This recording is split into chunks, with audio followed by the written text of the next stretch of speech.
Si the për Erion Veliajn? Si the?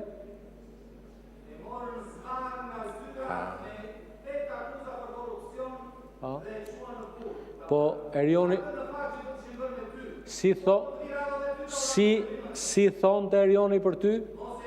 Histori, suksesi. Goni, na erdhi Goni, na ka hapur, ka ardhur këtu për të na sjell modelin. Nuk po shpik, po i referohem lajme publike të një vizite që ministri për mirëqenien sociale ka bërë në biznesin e një sipërmarrësi që kishte ardhur edhe po investonte edhe ministria po e mbështeste. Shiko, burria nuk është kusht që vetëm të veshësh pantallona. Se mund të edhe të veshësh pantallona, po prap ti për fatin e keq. Ashtu siç ke hyrë në këtë sallë në 2017, ta kam thënë shpesh. Se ma kanë thënë ata që të sollën si erdhe. Nuk bëhesh dot politikan o agron duke paguar para për të hyrë deputet dhe duke bërë boost postimet Facebook. Kash, ngulite këtu.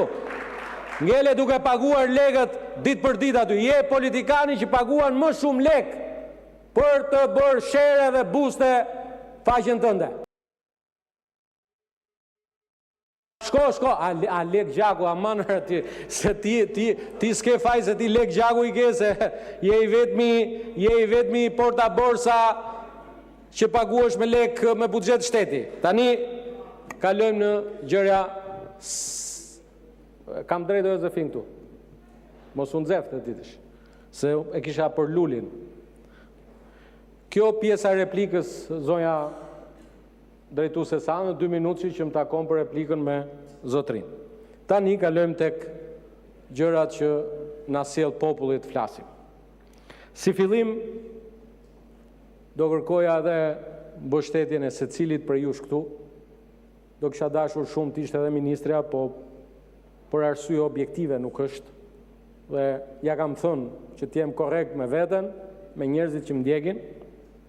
Bët fjalë për rastin e një vajze 22 vjeçare nga Librazhdi, e cila po lufton me një smundje të vështirë autoimune, ciroz autoimune, e cila është e pashërueshme në Shqipëri.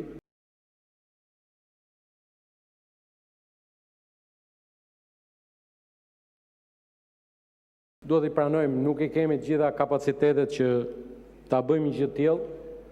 Dhe e di fare mirë që në këto raste nuk mjafton thjesht e vetëm mbështetja e shtetit, sepse do ta bëjnë gjë të tillë me statusin që ka deputetit, ja kërkoj qeverisë që të mundohemi të kontribojmë edhe t'ju bëj një thirrje të gjithëve që nëse keni mundësi ta japim gjithë një dorë mbështetje, siç ndodh shpesh te populli shqiptar. Ta mbaroj o Tritan, lutem, po një herë të vetëm, po pa dakord, më thanë që nuk bëhet kjo Tritan Shqipëri, po të lutem, dakord, nuk bëhet, ndoshta e ke pas bërë ti kur ke qenë ashtu, po nuk bëhet, dakord, po nuk bëhet fjalë për këto Tritan Shqipëri.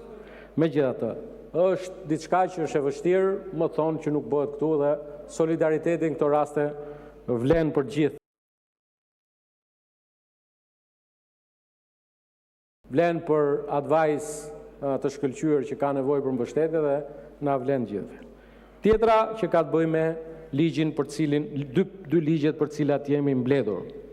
Nuk janë thjesht ndërhyrje teknike legislative, por bëhet qartësisht fjalë për një ndërhyrje tjetër në vazhdën e disa ndërhyrjeve që kanë të bëjnë me forcimin e kontrollit ndaj drogave, lëndëve psikotrope, por mbi gjitha të zinxhir kriminal që qëndrohen pas tyre. Këto lëndë, drogat sintetike, përbëjnë sot një prej kërcënimeve më serioze për shëndetin publik, për sigurinë kombëtare, por dhe për të ardhmen e gjithë shoqërisë sonë. 4 vite më parë, vitin 2022, në Shtetet e Bashkuara të Amerikës, numri i qytetarëve amerikanë që kanë humbur jetën nga përdorimi i fentanilit shkonte deri në 100.000. Në 5 vite, nga 2020 në 2025 janë 465.000 qytetarë amerikanë të humbur jetën nga fentanili. Më shumë amerikanë humbin jetën nga fentanili se sa amerikanët e vrarë gjatë luftës dytë botërore. Dhe këtu citova sekretarin amerikan të shtetit me shifrat që Shtetet Bashkuara kanë bërë publike, dhe ky është dhe shkaku dhe arsyeja që presidenti i Shtetit Bashkuara të Amerikës, Donald Trump, i ka shpallur luftë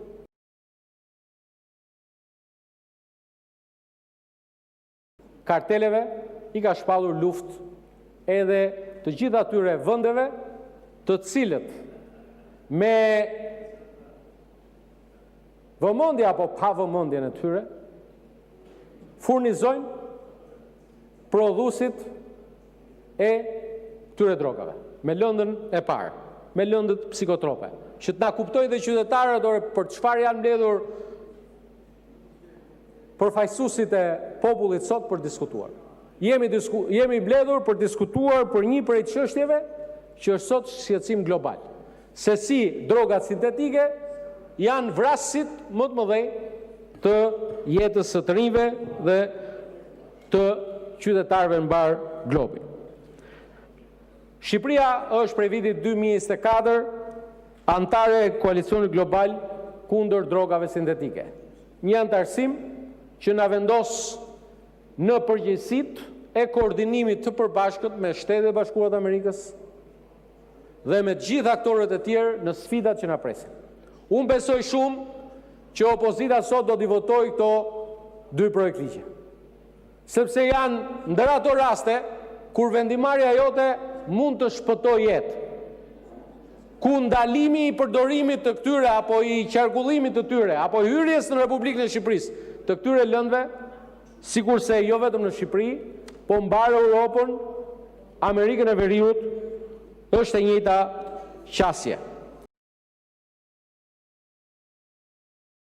Unë besoj që ju e kuptoni rëndësinë e këtyre 2 projektligjeve, pa dyshim për efekt edhe të faktit që vinë këtu si pjesë e paketës ligjore që synon përmbushjen e detyrimeve që vinë nga kapitulli 24 i procesit të antarësimit të Shqipërisë në Bashkimin Evropian dhe reflektojnë standardet më të mira të BE-s për kontrollin e drogave, po mbi të gjitha të prekursorëve të drogave.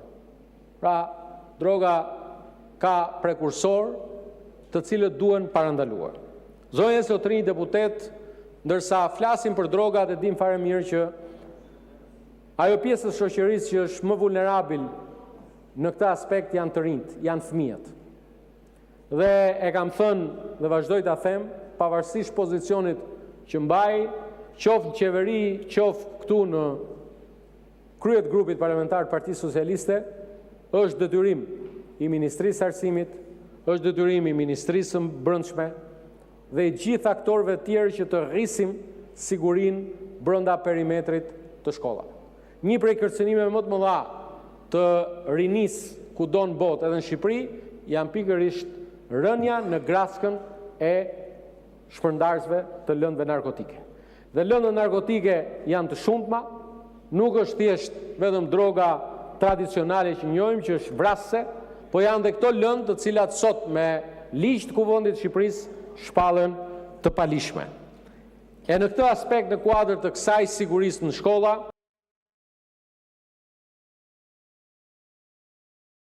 unë bëj pjesë ndër ata që mendojnë një lloj si presidenti francez Macron apo së fundmi dhe kryeministri spanjoll Sanchez, se një prej rreziqeve më të mëdha që përballet sot rinia janë dhe rrjetet sociale. Personalisht do ta votoja me shumë kënaqësi një vendim që duhet marrë në konsultim të gjerë, por sipas asaj që po bëhet tani më një trend në vendet që marrin përgjegjësi dhe Shqipëria ka dëshmuar se merr përgjegjësi, është ndalimi i rrjeteve sociale për fëmijët nën 16 vjeç. Bijem të gjithë dakord këtu të majtë e të djathtë, po kur na duhet bijem dakord te kafja, nuk bijem dakord këtu në sallë për fat keq, që rrjetet sociale për fëmijët nën 16 vjeç janë një kërcënim. Sepse edhe këto lëndët narkotike dhe droga shpërndahet përmes rrjeteve sociale. Krijohen ato networket dhe fëmijët bien në grackën e shpërndarësve të lëndëve narkotike.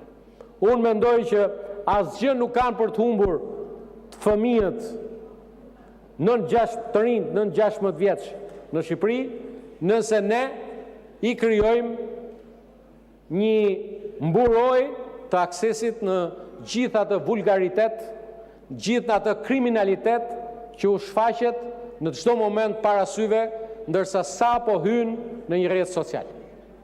Dhe qeveria shqiptare i ka bërë disa hapa të konsoliduar në këtë aspekt, i ka kërkuar kompanive që i ofrojnë këto rrjete sociale, jo vetëm Meta apo TikTokut, por dhe çdo lloj forme tjetër që të rrisin monitorimin në gjuhën shqipe, në mënyrë që nëse nuk i pengojmë dot me ligj, siç po e bën Spanja, siç po e bën Franca, siç e bëri Australia, të paktën të kemi instrumente të duhur për t'i mbrojtur të rinjt, fëmijët nga ky kërcënim. Faleminderit shumë.